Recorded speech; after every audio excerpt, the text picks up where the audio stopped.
Welcome to the Journey 2020. I'm Charles Morris. Happy to have you with us here on this Monday, coming off the weekend.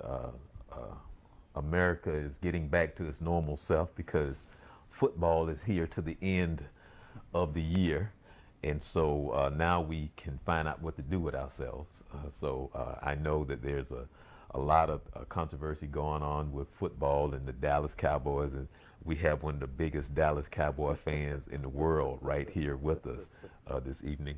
And actually, I had set some things up because Eddie Jumper, Dr. Eddie Jumper from the Center of Urology was supposed to join us, but unfortunately, we could not get the webcam thing going. So I'm going to stop by the office tomorrow. I need to stop by and see him anyway, but we're going to see if we can fix that. And we're going to try to get an update, because if you followed the show, I'm Charles Morris from the Journey 2020. If you go to the archive, you know that we've done 3 shows on the P shot and the O shot and the wave game. Well, he was going to give us an update on the wave game because the wave game came in a little later after the P shot and the O shot. Now I'm sitting here with my guest here, Mr. Vince Carter, and I'd asked him, I said, Vince, have you heard about the O shot and the P shot? He said, no. I'm like, so I kind of gave him a little bit of information on it, and he was like, oh, you need to call him. But there's so many advantages of the P shot and the O shot, because it is taking the blood plasma, your own plasma, and Vince, well, actually, you know what, Vince, let me go ahead and bring you in. Welcome to the Journey 2020. Thank you. Good to be here. Always happy to be here. Well, yeah. Let me give you a brief summary of what we're talking about here. If you can remember Kobe, who went over, I think, was it Europe, and had the surgery done with his knee. Yes. And the plasma, right, it's the same thing. Okay. It's the same type of technology. And so what is happening is that they take your blood, they spin it. They take your plasma and they shoot it back up into your penis in the area. Okay. They numb it first, though. That's good to know. Yes, they numb it first, and the results are, man.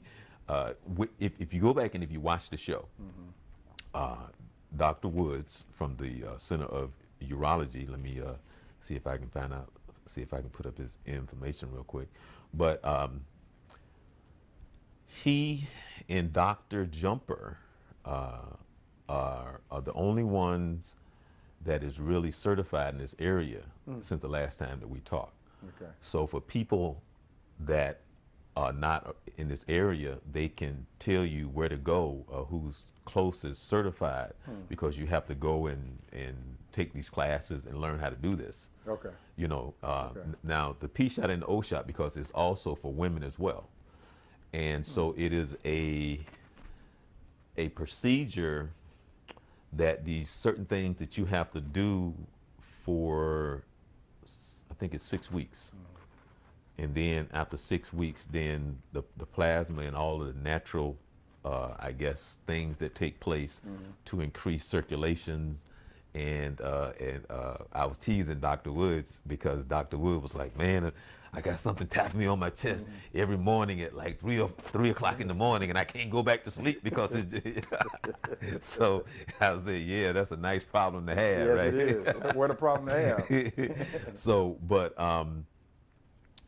he was going to give us an up. So now after the P shot and the O shot, by the way, if you get a chance, what you can do is, I'm going to put up the number here, the Center for Urology, 407-830-4777. But I encourage you, even if you go on YouTube, just put in P shot and O shot, and you will hear people give their testimony. Okay. But he is really excited because he's having these 80, 90-year-old people that's just like have brought life back into them, into their lives. Fantastic. Yeah, he talking about one gentleman who I think he's 90 years old, and his wife is like 60. And she said, "Man, I don't know what's wrong with it."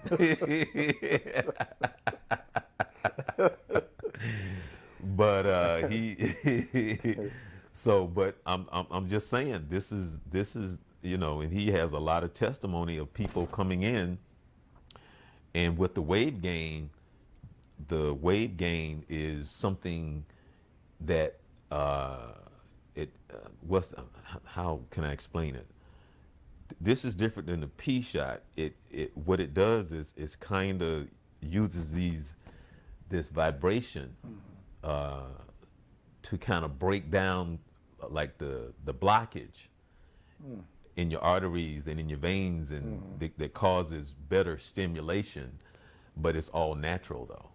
But that plasma, really, they're using it in so many different areas because it's just what it does is that your body rejuvenate itself.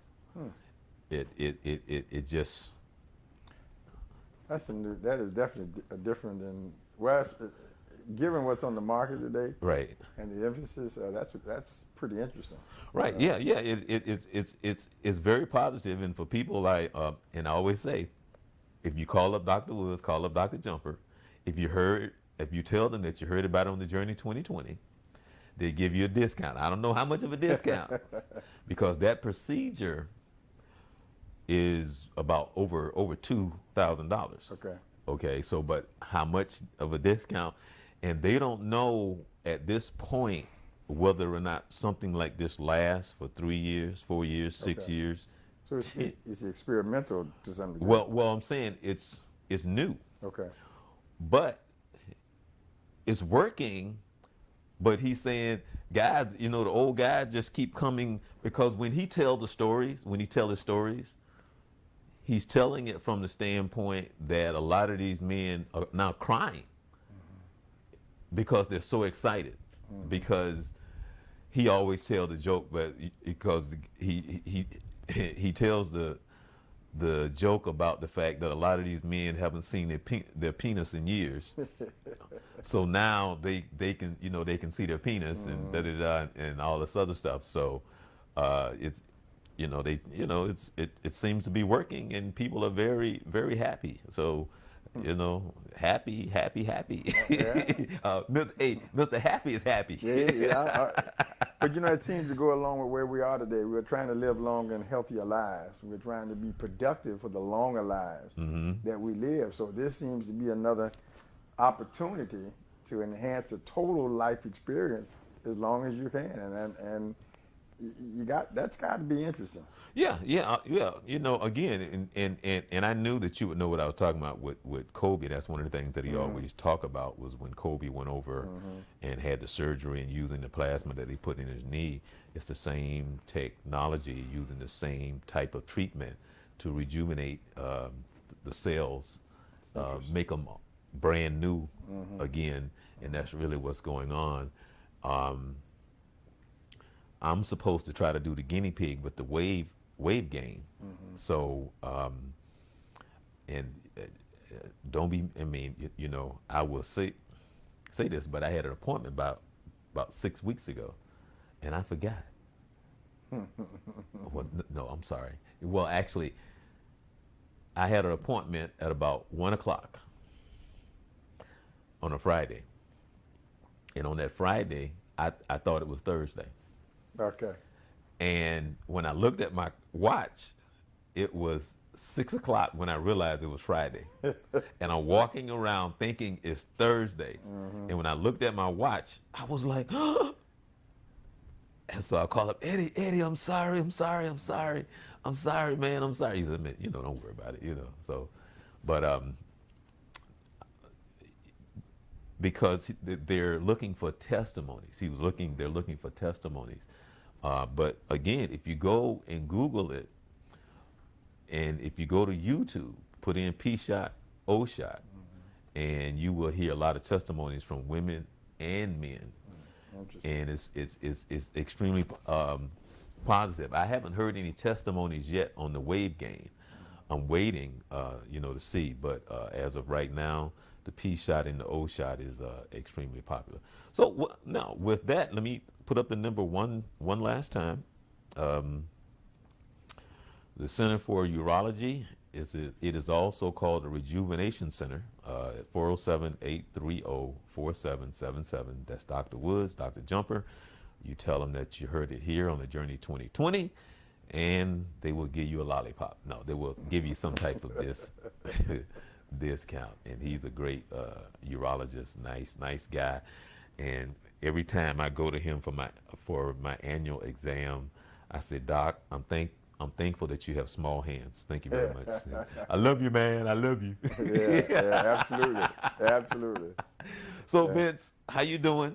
Doing well. Right. Doing well. Adjusting to this heat and this traffic. Right. But doing well. Okay. Now, there was a couple of things that I really had wanted Dr. Jumper to give us some information on the P shot and the O shot.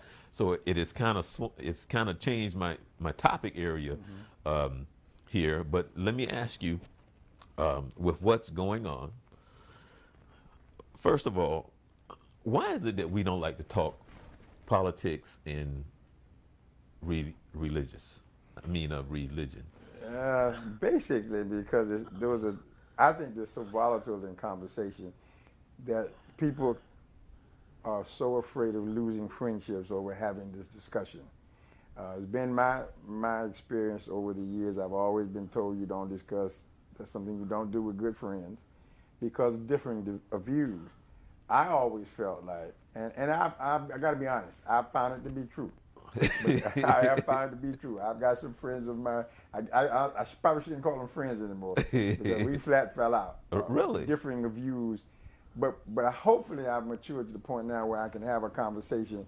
And I've had several conversations around those areas where I have not agreed. Right. Or felt like I had a different understanding. And we were able to discuss it. I didn't come away convinced. I don't think they left me convinced, but we had a discussion. But Vince, my understanding is that it's okay though. It's okay. What I'm saying is now, I don't get upset because we're different. Now, I might not say it, but I'm sitting there thinking, you ain't nothing but a darn fool. Yeah, I mean, see what I'm saying? And, Yeah. But see, now the difference is, okay, this is what I mean. The difference is that, like my best friend, I know his heart. I know what type of person he is. So whether he's a Trump supporter, whether or not he's this or that, long as I know who he is. And when you know people, then that's really the bottom line. Because not to get into a spiritual thing, there are a lot of us who are lost spiritually. Sure. But they're good people. Yep. And they may not understand certain things from a spiritual standpoint of some of the people that may be in my church.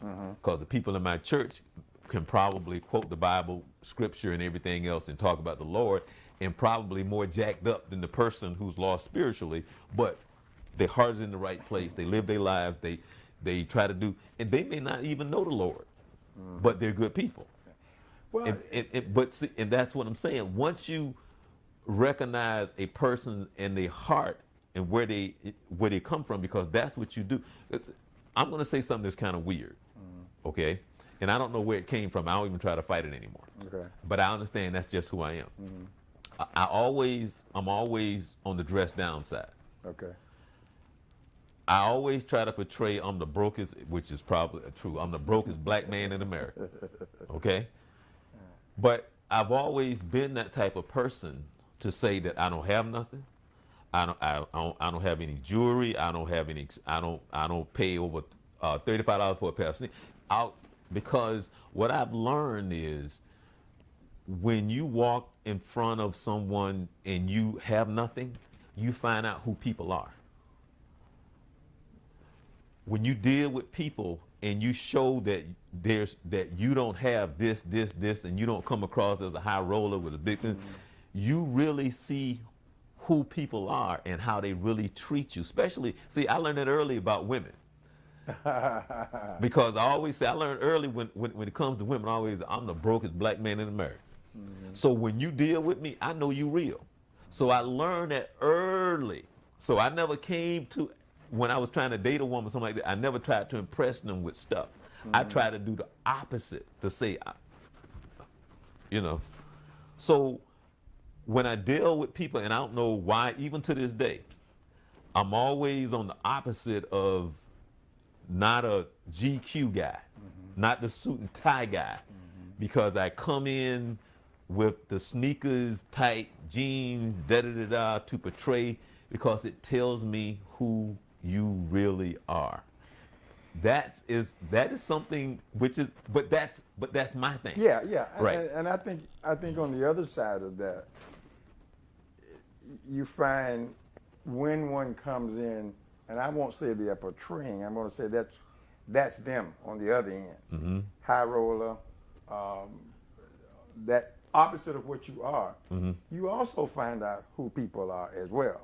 There's a defining characteristic that comes about whether or not they want to be associated with you because of what they believe that you may be, who you may be, or some will not associate with you because of what they believe that you might be. So it has both sides. But the thing I think that makes it different for me is the character of the person. And I don't know who they really are, but it's about the way they carry that persona. Do you carry that persona in a humble way, in a genuine way? I don't think you apologize for who you are and what you are and what you've been able to accomplish. But I also think I've witnessed that humbleness, that I am excited about what I've done, but I'm just me. Right. You know, I'm not judging you because you did or did not do what I have done, but I'm just excited that I was able to get this done, and I think that's the difference. And I also will share with you, going back to your previous statement about religion and politics. Just before leaving, I had a young man that I work with that came to me one day, and they don't know me very well. We haven't been working together that long. And he just asked a stranger. He said, you know, can I ask you a question? I said, sure. He said, are you a Christian? Yes, I am. I mean, you know, I profess to be one. I try my best to be one. Yes. Yeah. I'm good. On today I'm good. I'm good. I'm okay today. But his thing was, and he said, he didn't elaborate. So I said, okay. Why? He said, well, I'm an atheist. Okay. And I said, okay. And so he kind of had a weird look, and he said, you okay with that? I said, yeah. I mean, everybody's to his own. I said, obviously we don't share the same belief, but okay. And he said, well, there are people who won't associate with me because. I said, well, and then he wanted to make me sound special. I said, no. I'm not special. What has happened is hopefully I've matured to the point that I may not agree with you, but I'm okay with it. I'm not going to try to change you. Now, if you want to have a discussion as to why I am what I am, we can, and I'll give you all of what I have, not the intent to tell you that you are wrong, because your belief is I don't agree with you. Right. Okay, I don't agree with it. My teachings tell me something different. But what I walked away with was the genuineness of his ability to even approach me with that. He's saying he wasn't sure, but I felt like he could have that conversation with me, based on something I had done around them, and that said that, you know, maybe I can't. Now, what he later told me, there was another guy and I who had been having some discussions around faith, you know, the Bible and stuff, that he's a believer as well. That may have softened his approach to me. Okay. But I think that's what this is about. And I think it's why we don't talk about it. Sometimes people make it, I'm better than you. Obviously, we're different. And I think difference is okay. But I'm not judgmental. I can't say because you don't believe what I believe that you're wrong. I can just simply say I don't agree.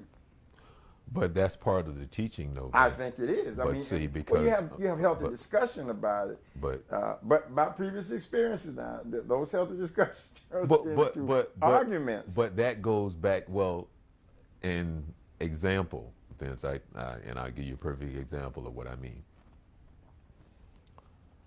Most of us are very what they call babes in Christ. Very much so. Okay. And something that I learned, because I really admire my pastor, because he always remind us, I'm just a man. Sure. And I can fall just like everybody else. Absolutely. Don't put There's me, evidence. but he don't put me on no pedestal. Right. Don't try to make me something that I'm not. I'm Right. just a man. Right. And my struggles are just like everybody else. And I myself have to take it one day at a time. Sure. Because he says sometimes I'm in the parking lot and I have to count to 10 because I'm about to cut somebody out. Well, but see, I think that's the myth behind that. Right. Though. I think is when we want to believe that this person is different, which I believe they are because they got a calling, and that calling that's their job. Mm-hmm. But it's just like you got the guy over here who's a math teacher. That's his calling. He's just a math teacher. Right. That's his area of expertise and or interest. Does not make him the inventor of the math procedure per se. Right. So, but I think when we look at people in the clergy, we automatically think that we have to put them up. I think there's a level of respect that goes along with that. Obviously, they're leaders, and they are the leaders in their parishes or churches or wherever they are. But I have heard from so many pastors that very same statement that, look, I am just a man. Mm-hmm. I have struggles. If I'm praying like you praying. Maybe I'm praying a little bit more than you are. Maybe not. But I'm praying and asking for guidance, and that I can stumble as much as you can. So one pastor said, you keep me accountable as I keep you accountable. Right. Well, that's the whole.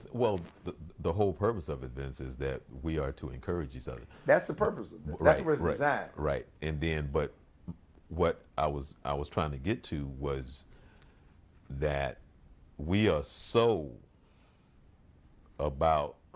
I don't know. Let's see. How can I say this in a simple way? Remember when I was saying about when I was talking about Trump, and I think there's a little Trump in all of us in the sense of our arrogance, but it's. What I mean by that, there's something about being at the top, and there's something about the fact that we want to be a shot caller. There's something in us that want to be above the law. There's something that if we do something that we should be able to get away with it. That we, there's that little something in us, but to what degree?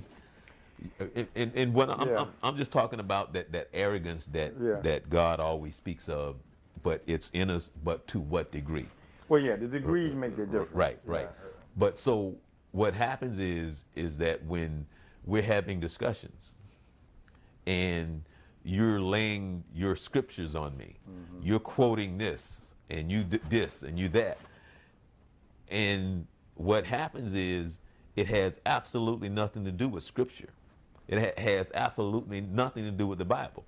It has to do with you boasting yourself, trying to show off and force yourself upon what you think you know. And also, Charles, the other personality that goes along with this sometimes they're reassuring themselves. Right. It appears as though they really are trying to, and in fact, they may try to be influencing you as well. That could be it. But what they're, in many cases, they're trying to reinforce themselves. Right. By saying I'm able to quote scripture. Right. But this is what I have learned. No matter how much I know scripture, no matter what I know and how I know it means absolutely nothing to the person that I'm talking to if God doesn't reveal himself. And that's the key in the sense of understanding, because if I give you something, if I give you this scripture, if I give you this, if I give you that, God still has to reveal himself to you. In that scripture, Because you can read that same Right. scripture. And you probably the experience that I have in my daily readings. I read the same these scriptures, Psalms and Proverbs, as I go along through each month, each day, reading it. And I find days that I've been reading this now before. This is not the first time, but it seems so different today. It has a different feeling. I've heard that so many times. Right. And what that represents for me is God revealing what He wants you to see in this today. Right. Your diligence of reading it consistently, but still now today I want to reveal this to you. Understanding. So me telling you this does not have the same effect. Now, but see, I understood what you just said, but somebody who don't know what you're talking about, they gonna look at you like what? True. What? Right. Now, because they don't know. Right. Now, as they grow and better understand, and then when they say, well, God has to reveal Himself, they're looking at you like, huh? But that young man, what's really happening is, see, he's watching you. Oh yeah. You see, he's watching you. Yeah. And you come to find that out. Because I've observed, right? Because he mentioned some situations, that I had, because we're in a customer service type relationship in there where we work, and I'd had a couple of difficult situations, and I have a retail background, so I'm kind of familiar with this kind of thing. It's like, oh, okay, here we go. and I was able to get through it, and he came back and he mentioned those during the course of the conversation. Again, I'm like you. I reminded him, I'm not special now. Okay, but you have to know my background, where I come from. So this to you is probably new, but this is what I dealt with for over 20 years. I'm a customer relation type person. I've been in that business where you deal with that. So this for me is not new. It's revisited, if you will. But to him, he said, I just love the way you handle that. And I'm thinking, well, okay, thank you, I appreciate that. But if you'd had the experiences I've had, you would be able to do the same thing. Right. But that's not the way he was looking at it. And he said, I just love the way you do it. I said, but that's years of experience. I said, that's commission sales. That's being a field salesperson, a field rep. You learn how to deal with people. And that's something, and it was kind of new to him. He said, well, I haven't had that much experience. I said, there is the difference between you and I. That's the real difference, is that I got more experience doing this than you do. Because I wanted to take away, don't put me up, because I can have a bad day too now. I can have a day when you say, gee, I didn't know he could, I would handle that totally different. Now my experience says, relax, we'll get through this. So that's what I was trying to express to him. Again, kind of taking your approach. Don't make me special. I'm good at what I do, but don't make me special. And then the other thing is that he's watching. But the funny thing is, and you know this, and when I say it, you're gonna know exactly what I mean. The minute you say you're a Christian. Everything changes. Everything changes. I'm perfect. I can't make no mistakes. I can be any and everything. But boy, the moment and the thing that, and you just look at people, and the older you get, like for an example, you try to say, you know what, a man is just a man. I don't care if he's the Pope. Yeah, he's just, he's just a man. And as the pastor would say, you try to get people to understand why they stay away from the church. Or the pastor explains to the church all the people that they have run out of the church. Talking about the way they dress, talking about their hair. Won't even somebody knew that when they come in, you don't even welcome them. And where they sit when they come in. Right. You sitting in my seat. So he goes through all of that, trying to educate the church, trying to uplift the church, trying to get the church to look at themselves, and trying to get them to better understand the purpose and all of that, and what people try and say. And I was on a site the other day, a friend of mine, and she had about, I would say about 14 pictures up.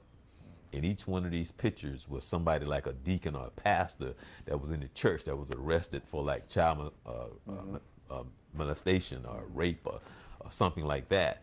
and I'm trying to get her to understand, just cause they're in the church, just cause they're in the church, just cause they say they know Christ, just because, and you try to get them to focus. You can't focus on no man. That's why you're supposed to focus on the word. Yeah. And we all of us have our own struggles and our own journey, and but if you focus on the word in your journey, and the difference that for somebody who have been in the church 20, 30 years, you can have an impact on them. Sure. Well, the like-mindedness is what we're supposed to be thinking, that we're all like-minded. So that like-mindedness means that we're all focused on the same direction, that I can help you, help me, help you get to where we're trying to go. And sometimes we lose sight of that when we get in the church, and because the church is made up of people. Right, just people. Just people. Right. People who have taken a pledge, an oath, or went through a exercise to say that I am going to now commit to following, the word and whatever the word calls for. But that's an internal thing. That's a commitment. You can verbalize it. You can go to church every Sunday. Many people know people who go to church every Sunday, and you see them in the street sometime, and you excuse me, there's no behavior. They don't exhibit any behavior that they may have been a believer. Now, am I saying that a quote unquote believer doesn't have his or her bad day? Because they're human, and what they try to do is learn how to control that bad day, how to make better decisions than probably this guy over here who has no training whatsoever in terms of following the word of God. So, but again, take that perfectness off of us. We have those daily struggles. We struggle. But see, I'm gonna switch it, but I'm not. I'm gonna ask you a question. With your president. That's a loaded question right there. Just to put it like that. With you. But I own it, though. I own it. With the president. With something like what transpired in Virginia, and his comment and how he addressed it. And he has never wavered from who he is, how he is, and what he is. And he is who he is. What's wrong with us? That's a good question. What's wrong with us? This will go down, this entire election will go down as a huge question mark. Because if you listen to the political talk heads, the strategists, the various parties, they can't explain that. They cannot explain, because a lot of the people in the Trump movement cannot tell you what happened, because they don't really know either. They won, you know that. They don't really know how it happened. Now we think that many of us, myself included, think that he aligned himself with a segment of people in a thought pattern, an ideology, and behaviors that they felt comfortable with, believing he would be able to represent them in the way they wanted to be represented. We all think that when we vote, the person that we're voting for, that he or she is going to get in the office, whether it be Congress, whether it be the Senate or wherever, and they're going to do what I want them to do. Not going to happen. Vince, I have never believed that. Yeah, but the masses of people do. If you go to any rally and you just sit in a room and listen to them, you've heard them. I believe that they're going to try to do as much as they can to what they believe, and I just got to align myself with it. Okay. Let me give you President Carter really tried to do it the old-fashioned way. Right. But that's not the way Washington works. Right, because now he came across as one of the worst presidents ever. I thought. Right. Yeah. But now, which I was gonna ask another question, but I ask you this right here, because to me, nothing's gonna change until the system change. system does have to change. Right. The system has to change because everything is in place for everything for it to take place, what has been taking place since the very beginning. And so the system has to change. But we got to be better educated too. Well, You got to be better educated. But see, that's why the system will never change. Well, somebody, those of us who want change, going to have to find a way to affect change. Because if I tell you I want change, then I got to roll my sleeves up and get involved. But education is the first thing. Vince, the reason why it won't change, is because we don't like each other, or there's too many of us divided on this level.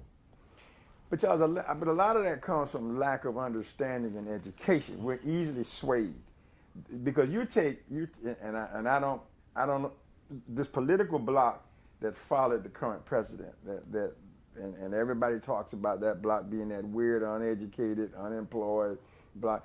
He gave them something they could hold on to, that they could believe in. Okay, because he gave them false information. Right. No doubt about that.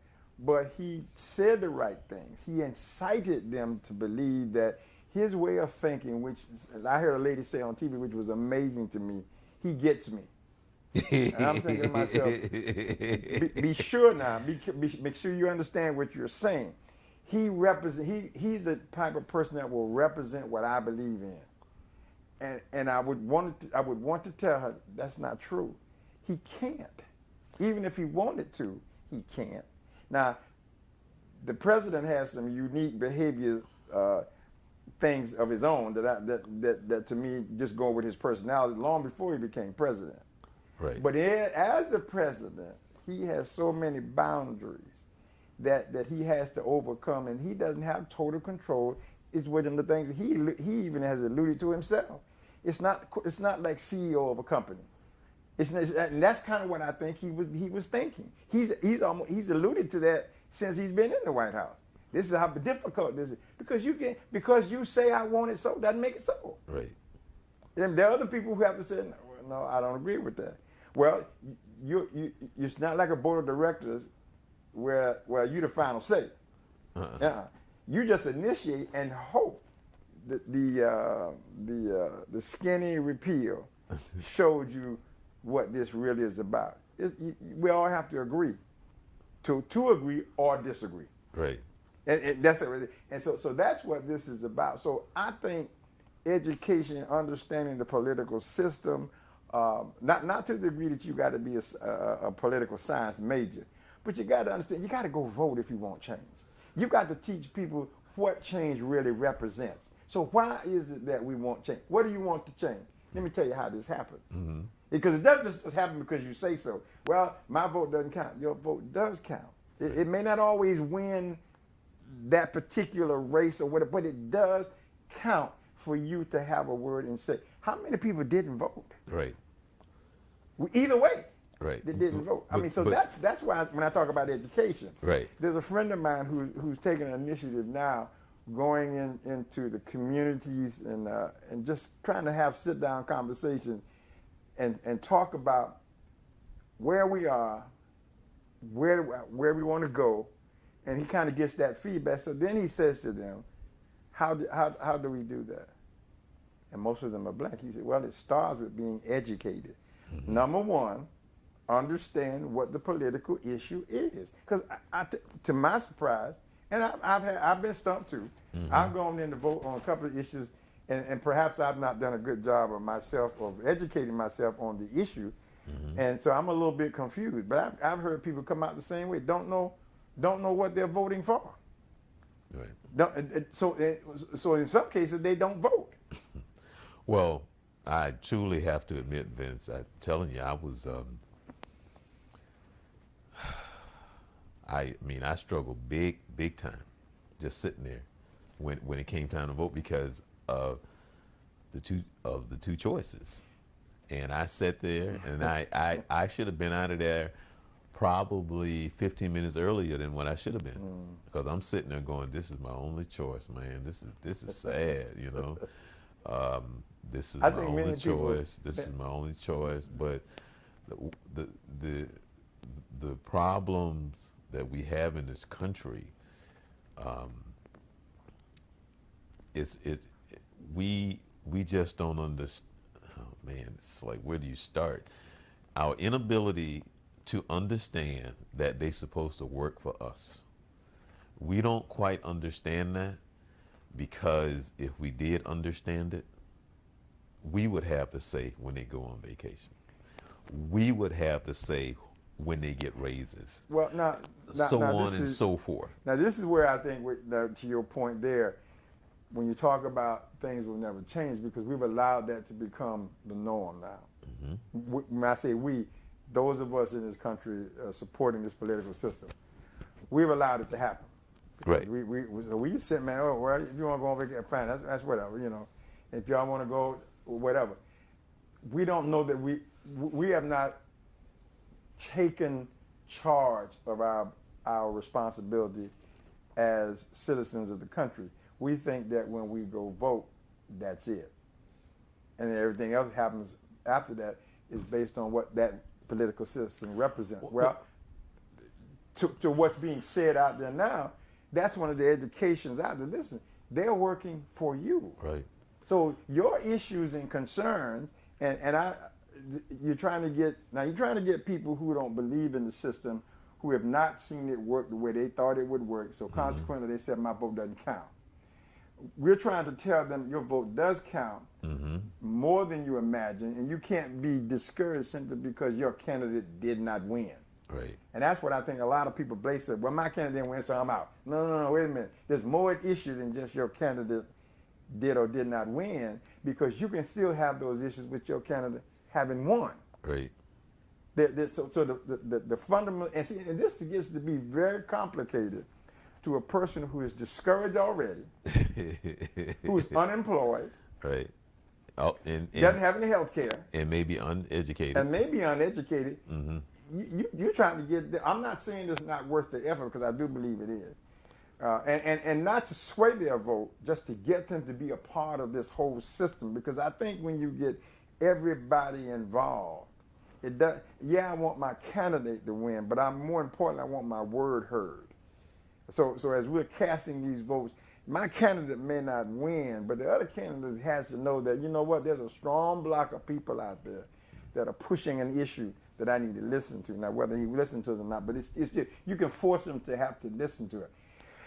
Excuse me, that's what we're talking about, but that's not the way it's being, I don't think people understand it that way. Is that I want my issue heard. I don't care really, I want my candidate to win, so thinking that they will listen to me and have concern, because that's what they've been preaching during the campaign, and I'm hoping he's sincere. But even if he or she does not, the other candidate, I don't want you to ignore my concern and issue.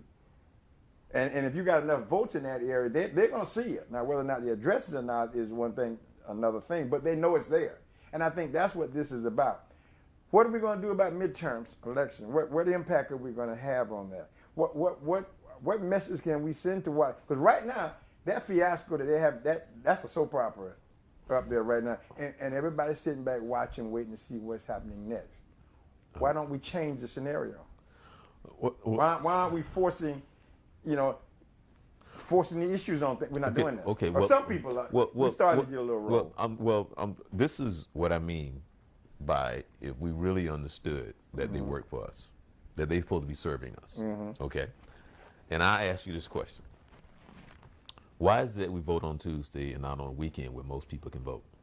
Because that's the way it's set up. Right. Okay. You would think that the purpose of the voting. No. I mean, But Charles, the advantage goes to the uneducated. But and the educated. Right. But see, this is the strategists. Right. But that's why they do that. But that's my point. Yeah. In the sense of they're supposed to be serving us. Yeah. Okay. But hold on. Wait a minute. That's just one. Okay. Why is it that the popular vote don't win?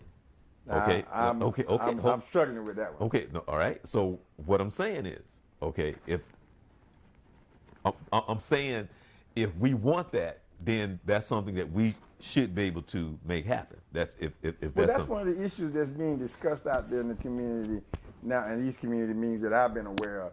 It is that electoral and popular vote, and trying to understand. I think the understanding there was electoral vote at one time was was necessary to make sure everything was equal. Well, we've passed that stage Right. now. Mm-hmm. We long past that stage. Right. So it's standing. So let's look at it this way. What they did was they attacked the Electoral College. That's what they put their emphasis on. Mm-hmm. Right. They really did. That's what they. Yeah. I mean, a popular vote because he didn't win it. Right. And I really think if all the votes were in, the margin would be even larger. And I really think there's some, based on all the conversation we've had, there's been some tampering with okay. Right. Right. But so that, good or bad, those numbers would have been, the gap would have been even larger. It doesn't make any sense to me, and I know someone will hopefully be able to explain it to me, and I've had several people tell me, and it still didn't register me, why we have the Electoral College anyway. Right. Now, today. Right. I don't quite get it. But to your point, why don't we change it? Right. But see, that's what I'm saying. Yeah, why don't we change it? Again, and then, like for an example, mandatory that the president showed it his taxes. Now I'm saying people, if that's what the people want, mandatory, but that's on us. You can't leave it to them. True. Okay? So if they are to serve us, we have empowered them to the point that they're just mad up in there with what they do and how they do what they do, and the power that we have given them have made us powerless. Well, and I think, again, that goes back to I talk to some of my friends who don't vote, and I'm shocked, and they don't vote, and they believe that there's nothing they can do to change that. And so one person brought your point up, said, well, you work for them. They don't understand. They don't believe that. Right.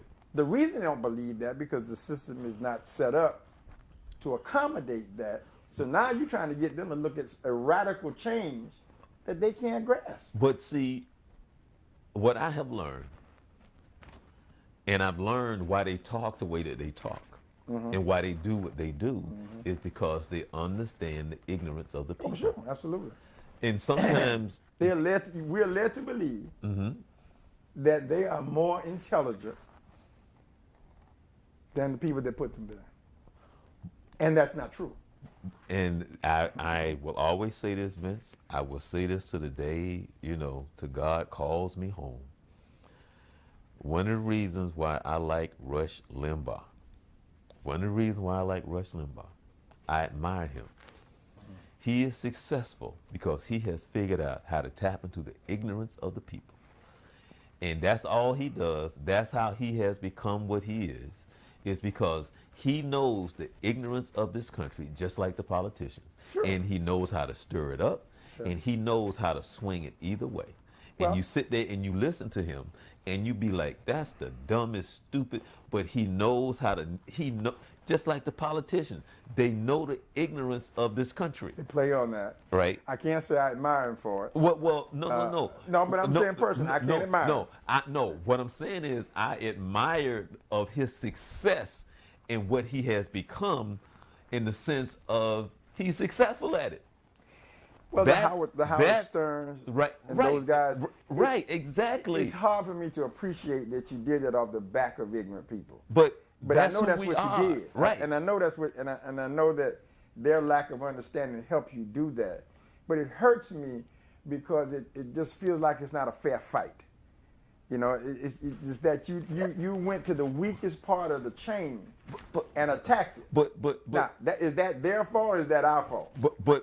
I think we share in that. But Vince, what's the difference between that what you said and the slaves that built this country? There is no real. They got caught. They got caught in a situation where they had no choice but to do it. No. I'm talking about on the backs of them. On the backs of those people. Right. I'm saying how people have taken advantage of situations to benefit them. That's what I'm talking about. But that's what I'm talking about on the educational part. We've got to get people educated that everything that you will see, like a lot of this rhetoric that comes out of Washington, is, first of all, a lot of it's not even true. Right, exactly. I mean, much of that doesn't make sense. It's not even true. It's not even possible. But playing to the ignorance of the people who believe that this wall Come on, that was. I was talking about that. That was one of the most dumbest, stupidest things that you can sit up there and run off of because it was stupid. It made no sense. It made no sense. I mean, anybody looking at where we are today, are you serious? When we can put a man on the moon, at least we say we can. We can certainly put a projectile up into space. We're gonna build a wall. I mean, it makes, but he has not, to this date, the president, given his taxes. Right. And he won't. And we are worried about a wall, but what the Constitution calls for, he has not done. They're doing all that they can to not discuss the Russia situation. Russia situation is real. Right, exactly. And and what's making it, what's really validating, it's coming from inside of itself, telling the truth. Right. Coming from inside itself, inside the lie, right, it's starting to tell us truth. But we're worried about things of no consequences. But see, as opposed to dealing. So I think I said to you, as I said to a group the other day, this is smoke and mirrors. Right. But see, that's what, like for an example, it just blows my mind that the issue is not even whether or not he won or didn't win. The issue is there's a big concern because of what Russia is doing. Forget whether or not it's Hillary, this, that. It's what Russia is doing. You're so into, well, you know, they didn't help me win. That's not the issue. He is so stuck on himself in so many ways, and you just look at, man, there's bigger problems than Russia is doing these things, and you talking about, well, and he won't even admit that Russia is doing what they're doing because, I won. It's just like, what is wrong with this man? Well, I mean, they've already talked about this I don't know how true it is. Now, I've not read to any great degree on it because, to be honest, I just haven't done that. there are some people in the field of psychology that say that he's exhibiting some classic behaviors of not being stable, having illusions and all this kind of stuff. They have technical terms. In other words, he's acting like an idiot. Okay, but people are still, it's starting to manifest itself now. It's showing itself. He lies frequently. He acts like a 2-year-old at times when he can't get his way. And the activity in the White House and the moving of ponds of people in backs and that's just so. We've never seen that before. Mm-hmm. Never seen that before. How is that normal?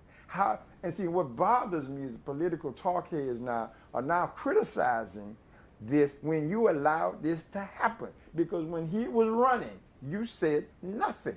Mm-hmm.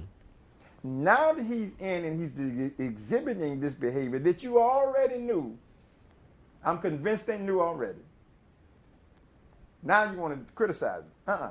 If you had taken the time to make that concentrated effort before, I think we would not, maybe would not have been maybe it would have been a different result.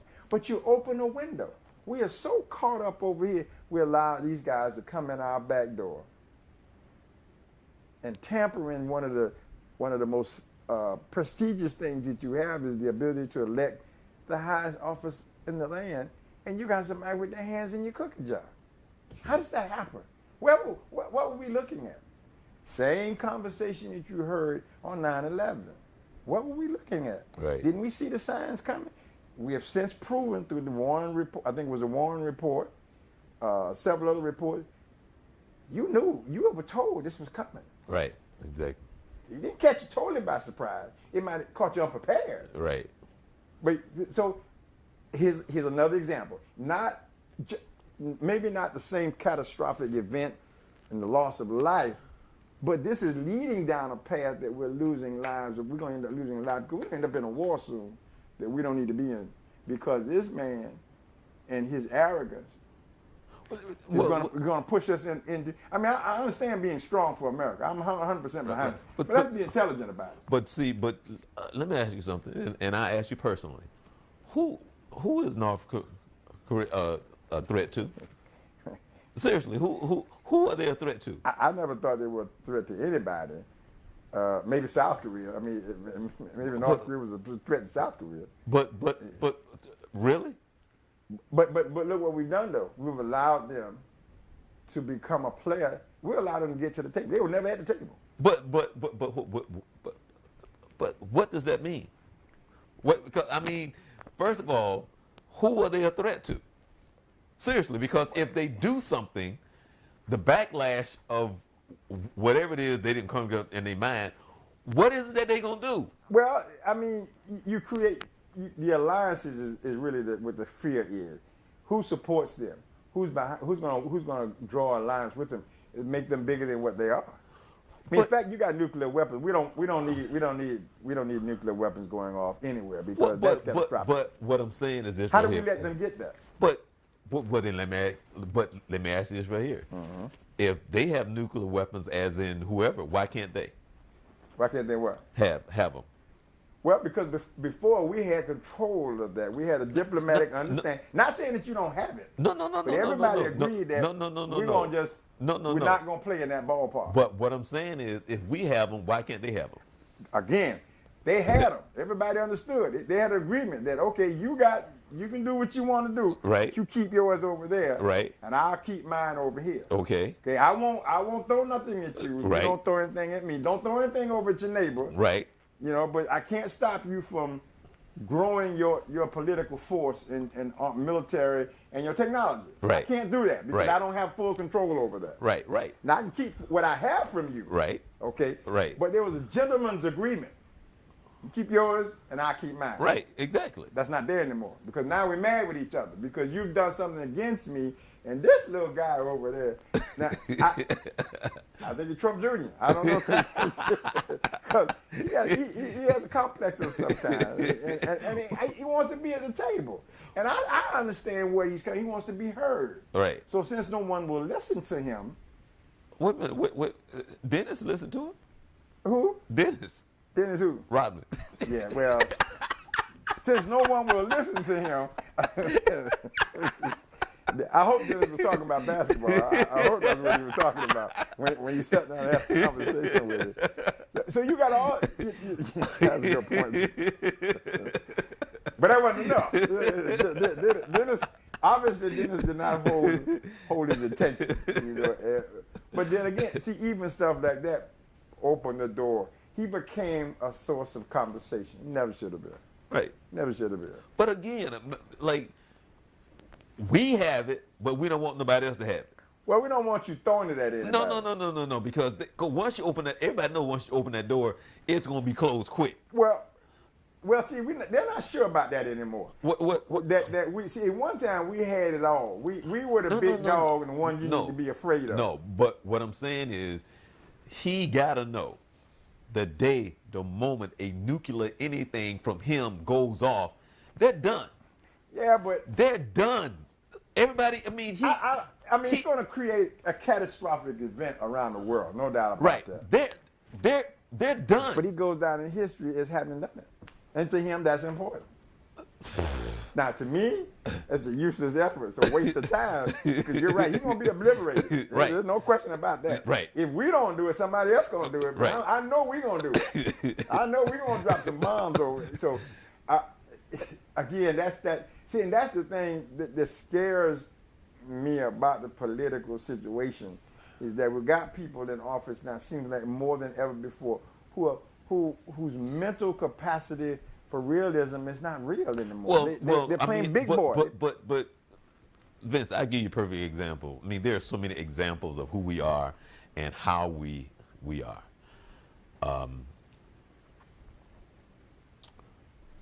On the same note, just what you're talking about in our psyche and whatever it is wrong with us. I don't even know if I should even bring it up, but like for an example, I had talked about it before. What's wrong with us in leadership when it comes to policing and some of the things that could be done differently. But it's about us against them. When a lot of things happen a while back, and then the WNBA players came out, the NFL players came out with the shirts and protesting and stuff like that. The backlash from that, from law enforcement, just always blew my mind, because this is simple. They always, from a law enforcement point of view, it's us against them. Instead of, you would think the common, simple mind would say, okay, we have a problem. Okay, the NFL, the guys are protesting. The WNBA, the ladies are protesting. Oh, there's resources there that I can use that could benefit us all. Instead of going to the NFL and the WNBA players and say, hey, you know what, we do have a nation problem. We can try to fix this. What can we do to work together to try to mend whatever is going on, and how can we fix this? No. They rather point the finger at those athletes like they're doing something wrong, versus using plain common sense to say, this is what we can do to fix this, because it's us against them, in that mentality that we sitting here talking about in our country. Well, but you're 100% correct, and I agree with you, and I think that that's disturbing about that is that the motive behind it. The motive behind it is to, number one, keep division. Number two, to sell fear. Mm-hmm. Keep separation, and then there's money to be made. Right. There's money to be made, and you cannot overlook. So that's a whole different arena. Now we're talking about the economic impact and who it benefits. So I was a military policeman, and I had a chance to associate with your police forces and non-military civilians. And there's a fraternity, right? Right. Exactly. That's true of football players. Right. That's true of basketball players. It's fraternity. We are all in this same coaching associations and fraternity. I met a coach the other day, a guy who had been coaching high school ball and a former college coach, and he talked about the fraternity, which we all have one in professional. Right. Exactly. Cameraman, TV host, right. Whatever. But in that, but it's magnified in that law enforcement because of what's at stake. Now, I don't diminish that, because I was one of those persons myself who went out every day to protect and serve, but also protect me too. My primary job, I felt, or I was taught, was to serve and protect the people in the community. Not at risk of myself. I was taught how to take care of myself, how to make better, good decisions out there. Mm-hmm. But my primary job is to put myself on the line. That's my job. Mm-hmm. Now, I'm taught to be smart about it. Just like if I was a Secret Service guy, I oftentimes thought about that. This guy is taught to give his life. Well, see, I always thought about that, Vince. That's what he's taught to do. Right, but see, I always thought about that, because I've always thought, like, man, I wonder how I can sidestep. Well, yeah, I mean, obviously, yeah. Because technically, what you're saying is, I'm saying, I'm gonna take the bullet first. Right. But see, I got to figure out how to sidestep. How to do that sidestep. Because like, I'm gonna take a bullet for Trump. I know I learned how to sidestep. Well, come on now. First of all, I probably would not be a part of the Secret Service detail. But choose not to do that. But I think the going back to what you were saying. And this filters over into a lot of the confusion that we have is from a percentage of people who benefit from the confusion. So the more confused I can keep us in the us against them. You're right, exactly. Economically, there's somebody winning in this battle. Now, you and I mad at each other. Mm-hmm. We can't get nowhere, but this guy or this faction, because the moment we come together, they lose money. Right, exactly. They lose money. So they're keeping us apart. Right. And let's be honest, the greatest thing to separate people, unfortunately, is racism. Right, exactly. We're apart like oil and water. And a number of people who've given their lives that some of which we don't even know, for the attempt for us to all just have the opportunity to want to get along. Mm-hmm. You don't have to, but here's the opportunity to do it. Don't take that away. But people are using it as a divider. And it's said, I'm going to repeat what was said.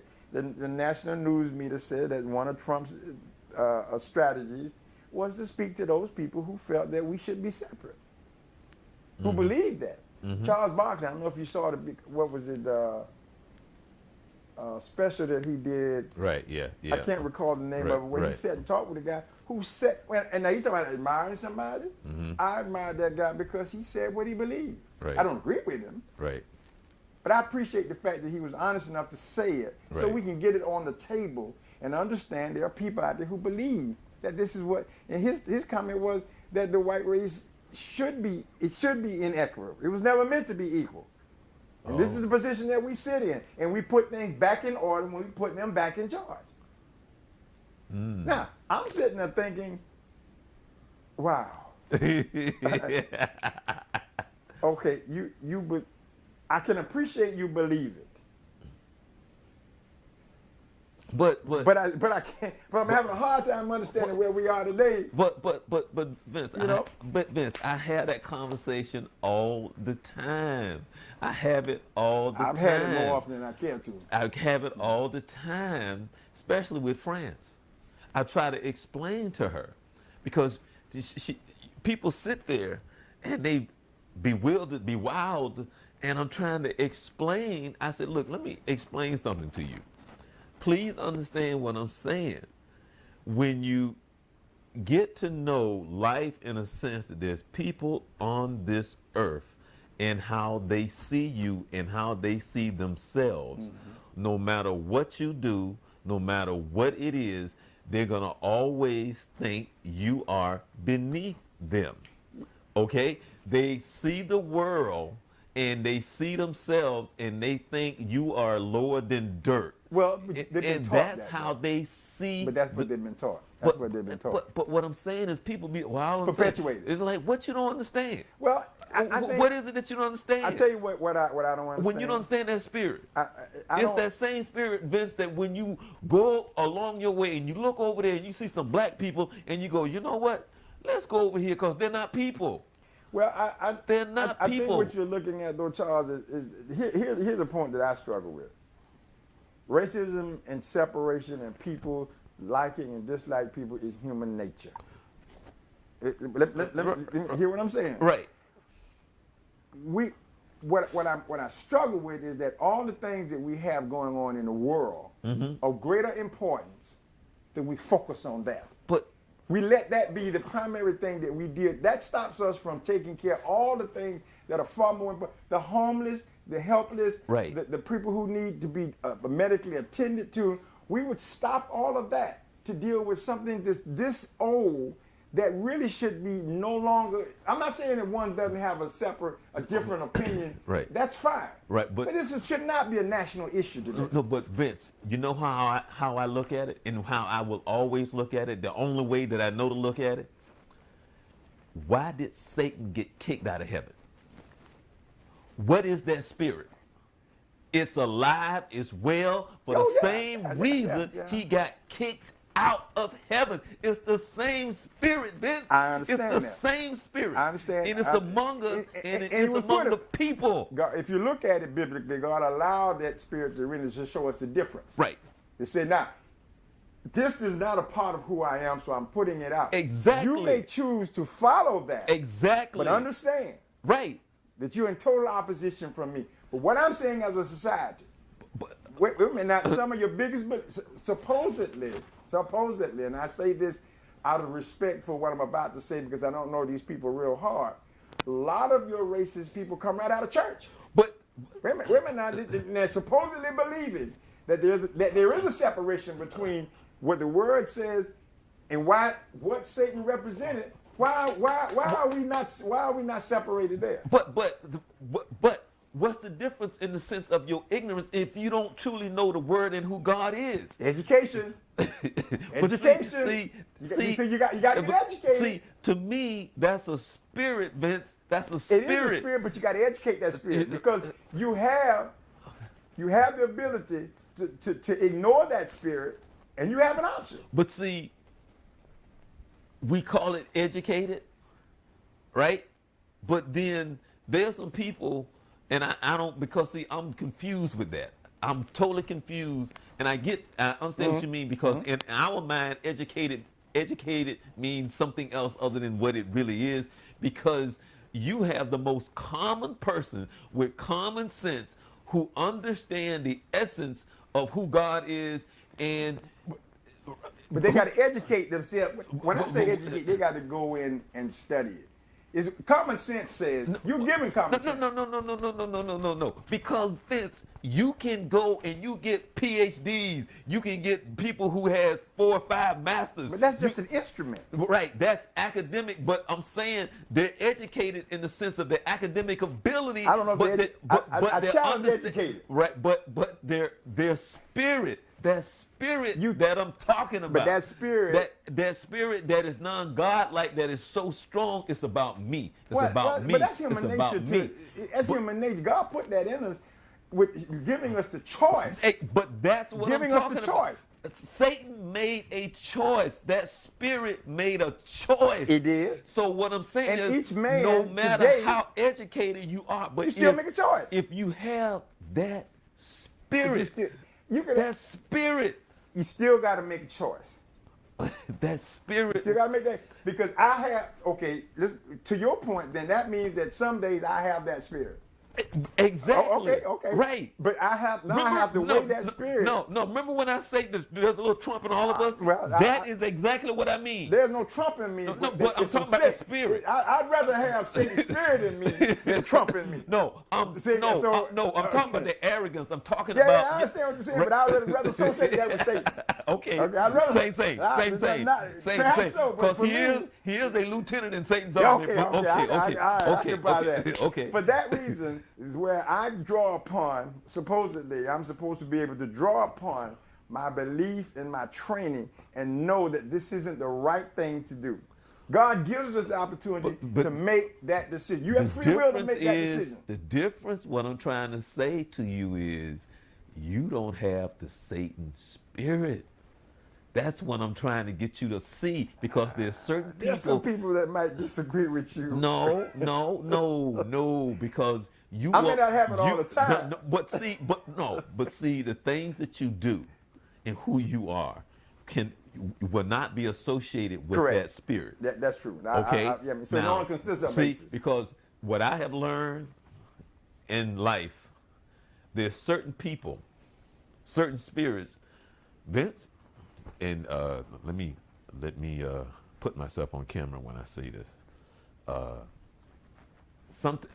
God have to forgive me for saying this, but there's some people who has that spirit that you sometimes, when you realize what that spirit is, you just take it in the back, shoot it, burn it, and put it in the ground. Okay, because that spirit is real, and that's what I'm trying to say. That spirit is real, and so when people don't understand that we're more spiritual than physical, yes, okay, and when you have that spirit, and basically all that spirit is saying, I cannot bow down to God and His word. True. It's about me and what I want. Yeah. That is not God-like events. That's what I'm trying to say. That is true. When you are not God-like, and when you cannot give into His word, that is a spirit that says, I am mighty than thou. I'm mighty than thee. So it's about me, what I want, how I want it. It's about me, my money, and all these things that has no significance, meaning for anything other than about me. I would agree that it mirrors arrogance and say yes, it does, because when you break it down, and it's not to be confused with opposition. It's not to be confused with difference of opinion. It's not to be confused with I'm on this side, on your side, because you're talking about something totally different. Right. Mm-hmm. You're talking about the innate spirit of I do not wish to, at no point under any circumstances, collude with you for any reason positive, which is a unique spirit. Well, not unique, but I mean, is the spirit. That's a unique situation, because by nature, it's common. Well, it's common, but yes, it's common. It's a unique common trait, is what it is, because it's becoming even more. Right. So now, I believe, because people have now found venues and opportunity to release it. This speaks to the church as a whole. And I don't have any numbers to support this, and this is just purely my point of view, is that this is becoming an excuse for people to release themselves from the church and align themselves with this spirit because they see more of it than ever before. Right, right. So now they're saying, well, I'm not going to fight to try to be, I'll use the term godly. Okay. Okay? Because I don't want to offend any particular faith, but I'm just going to I don't have to. I can go with these guys. They're talking what I really want to do. They're acting out the way I really want to act. They don't have any boundary line. That's where I'm going. And so there's an indictment against the church, and because we in the church are not doing enough to attract or compete, because some of that spirit is sitting in church every Sunday. Well, that spirit has always been there. Oh, but it's stronger now. But see, well, everything that we're talking about has always been conveyed in the Bible. Yeah. These times have been conveyed in the Bible. Mm-hmm. The funny thing is that before we close out, that you would say what you're saying, because next week Pastor Jenkins is supposed to come on, and I want to talk to him about what we're talking about now, that spirit. And that same spirit is what we're going to talk about, how you got 5 young kids with cameras talking to a man that is drowning, that they're laughing at, talking to, and nobody out of the 5 has anything to say, let's help this man who's dying. But see, it's the same spirit. But Charles, that's a confusing statement, because people will see that as being arrogant and ignorant when it comes from the root of it is the spirit that you're talking about. That's why that's a confusing statement. Mm-hmm. And only some people are going to be able to understand what you're saying, because they'll say, well, no, that's not an evil spirit. That's just ignorance. Well, no. Listen what I'm saying now, because they won't tie that together.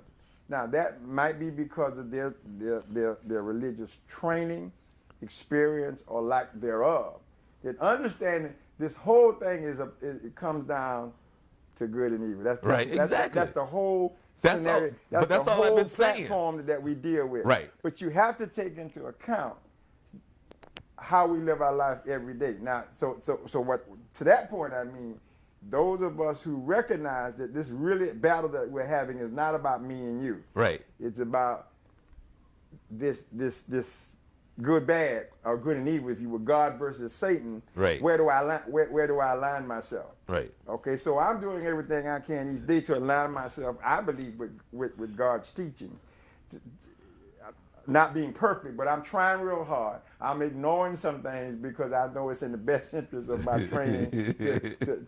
God teaches me to be humble, to turn the other cheek, and everything like that. And there are days when I don't want to turn the other cheek. Right. I don't want to be humble. I want to meet force with force. Right. Or arrogance with arrogance. Ignorance with ignorance, if you will. But then I'm challenged because I have to. I look at the ultimate battle. Am I helping or not? Not everybody's there. If you're not in the Word, you don't see that. Right. You don't reach a conclusion, because when you say that, there are a number of people who are confused by your statement. What does those 5 guys and their lack of judgment have to do with the spirit, the evil spirit? They don't get that. They think that's just ignorance. Mm-hmm. Well, ignorance comes from the bad spirit. Right. I mean, it's a behavior that comes out of that. So you've got to know Bible. You got to know what you got to know what the fight is. Right. Yeah. You got to know what the fight is, and many of us don't know that. Right. But we really don't know. Right. I mean, and I'm learning. Okay. Right. I can say for myself, I got introduced to this.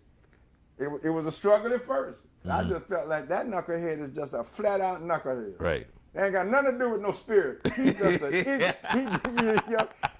and it was conveyed to me later. It convinced me that the fight is not me and him. Right. That we're instruments of the fight. Right. Here's the fight. Right. Exactly. So I had to get there. I'm still climbing the ladder. Right. I'm higher than I used to be, but not as high as I think I need to be. Right. But I kind of got it now. So I try to conduct myself. I try, and then there's those who are watching who may know me. I say try to conduct myself with that in mind. Right. So I have to step back and say, you know what? Hold on, that's not my fight. Exactly. That's not my fight. Exactly. And, Exactly. and it's hard sometimes, Charles, because the flesh says, but we can fix that. I can stop that. Right. I might not be able to stop that in New York, but I can stop this right here. This I can bring to a halt. So that's the struggle that we're having every day. Is in the grand scheme of things, I might not be able to wipe it all out, but I can get some of it. I guarantee you I can get some of it. So, to your point, it's a struggle. I mean, it's hard to comprehend, especially if you don't have, I agree with you, if you don't have the fundamental belief, then this kind of goes by you. Right. And Satan kind of fools you.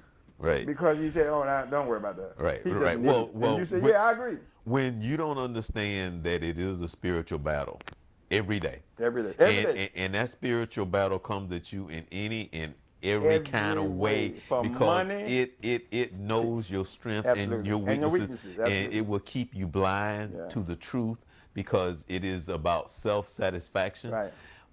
And I constant battle. Right. And I want to close out, but it's funny because if you go and you YouTube near-death experiences, and you see people who have come back from dying, right, and the doctors can't explain what happened and all this other stuff, and they, and there's a couple of people on there who have some stories about Satan and their introduction to Satan and being part of Satan, and when they was part of Satan and things were revealed to them. This one particular girl who she's all over YouTube now, but she was talking about when she almost died, but before she wanted to be a singer, and she said to Satan, she gave herself to Satan to some degree. And once she did that, she said she was a singer. She said she started hitting notes that she never knew that she could have, and these things started coming to her, that she never was able to do. But then something happened where she almost died. And now her testimony is totally different. Are people who, like I said, who died. Many, I mean, if you go, you see hundreds of them, and they give their testimony of what. Some of them have gone to hell, and then some of them, hey, I was given a second chance, Well, we've heard about this ever since I've been in church. Right.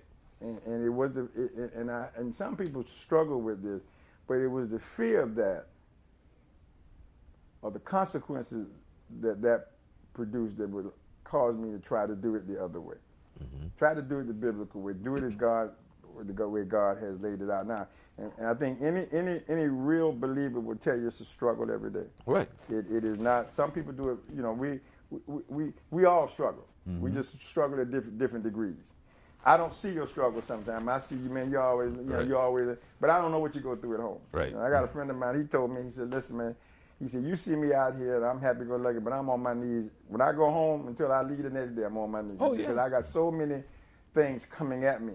But Charles, again, if they don't understand that it's a spiritual warfare, you're talking over their head. Right. They don't get it. Right. And it's hard to comprehend unless you understand that. So then when people get confused, and well, what is my role in that? Then your role is to limit the opportunities.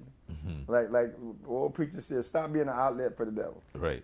When you plug in for the Lord, stop being don't get the devil any outlet. Well, when I heard that, I kind of went over my head. I'm like, what do you mean don't give out? Well, I understand now. Right. Don't be a supporter. Don't act out on his causes. But that all starts from understanding what the word is about. You got to go educate. You got to be educated.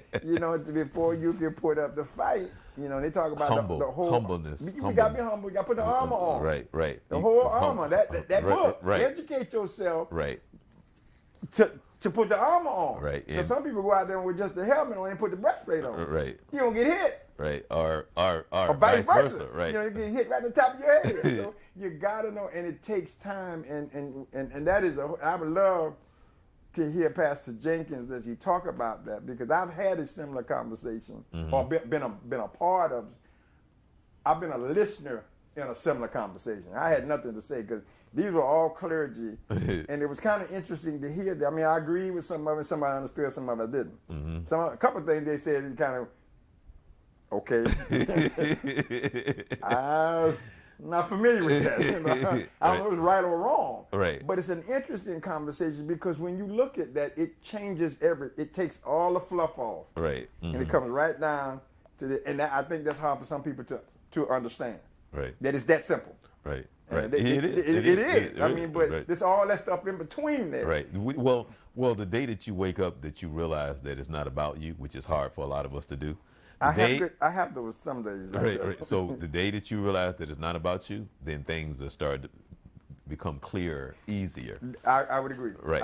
When you realize it's not about you, because I always saying if it was about you, the hair would never turn gray, the skin would never wrinkle, you would never catch a cold. I wouldn't get any older. All of your body functions would always work. Amen. And so on and so forth. Yeah. So it can't be about me. So it it's not about you, because if 2,000 years from now you still be sitting at the mountaintop slurping on whatever you want to slurp on.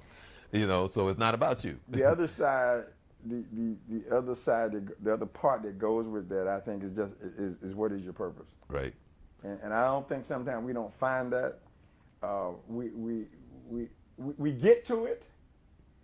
We actually get to it. We don't know we're there sometimes, which means we don't have full impact with it because we're resisting it, we're fighting it. Because you're going to get there. You're predestined. You're going to get there. You may not get there the way you want to. You may not get there willingly, but you're going to deliver that. You're going to make that connection. And I think the key thing is understanding that if it is a spiritual warfare, what is my role in that? What is it I need to do in the battle? And I think a lot of times we as believers, we're struggling. Christians, we're struggling, trying to find out. We think we want to do this. I want to do this, but that's not what God needs for me to do. So that's a whole different conversation, is finding out what your purpose is. Right. And embracing your purpose, because a lot of times it's different from what we want it to be. You're absolutely right. I know I can say that knowing that, that's true. All right. Well, I want to thank you, Vince, for coming on the show. Always a pleasure. All right. Well, again, next week we will be talking with Pastor Jenkins a lot about what we end up talking about. We started out talking about the P shot and the O shot. Then we went to Trump. Then we start talking about spiritual warfare. Amen. So, again, how long are you going to be in town? I've been rest of this week and part of next week. Okay, you gonna be here next Monday? I think so. Okay, then why don't you come be I'd love to. Okay, I'd love to okay. Well, close. Then you get a chance to ask Pastor Jenkins some of the questions. Amen. All right. Well, again, join us next week where Pastor Jenkins will be talking about spiritual warfare and where we are now, what biblical sayings are in the Bible about the times that we're living in now. Also, look up Dr. Woods and Dr. Jumper.